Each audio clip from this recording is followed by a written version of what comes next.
Let's talk about this. Bring in Hugh Miles. He's the author of Al Jazeera, How Arab TV News Challenged the World. He's joining us via Skype from Cairo. Good to have you with us. So how would you yourself describe the evolution of Al Jazeera from 20 years ago until today? As we're saying, you've written a book on the channel, on the network.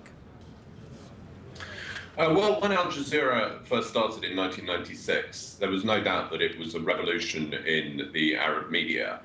It did many things for the first time. It allowed all kinds of people to speak, from Israelis to bin Laden to Hamas and Hezbollah, who had been denied any platform in the Arab media before because they were regarded as too seditious or extreme.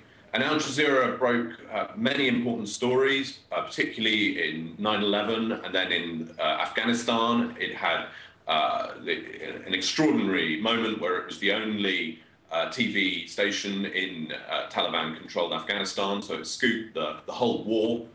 And then the invasion of Iraq, again, Al Jazeera had a very important role. So for many years, Al Jazeera has been at the front of breaking news. Let's just listen for a moment to what the then U.S. Secretary of State Hillary Clinton had to say about Al Jazeera. You've got a set of global networks that Al Jazeera has been the leader in, that are literally changing people's minds and attitudes. And like it or hate it, it is really effective. And in fact, viewership of Al Jazeera is going up in the United States because it's real news. You may not agree with it, but you feel like you're getting real news around the clock instead of a million commercials and, you know, arguments between talking heads and the kind of stuff that we do on our news, which, you know, is not particularly informative to us, let alone foreigners. So she's saying effectively Al Jazeera being watched by many viewers in the West as well as politicians. What do you make of her comments when she made them?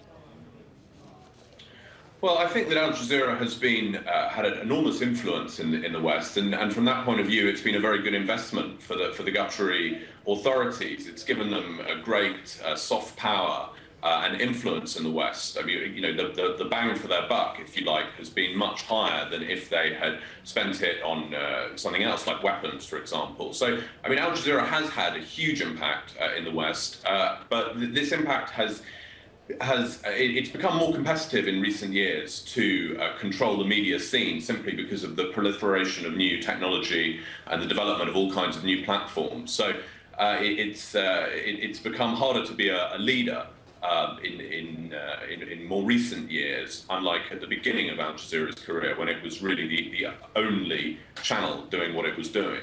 Right. Okay, Hugh Miles, we appreciate your time with us out of Cairo. Thank you for speaking to us. Thank you.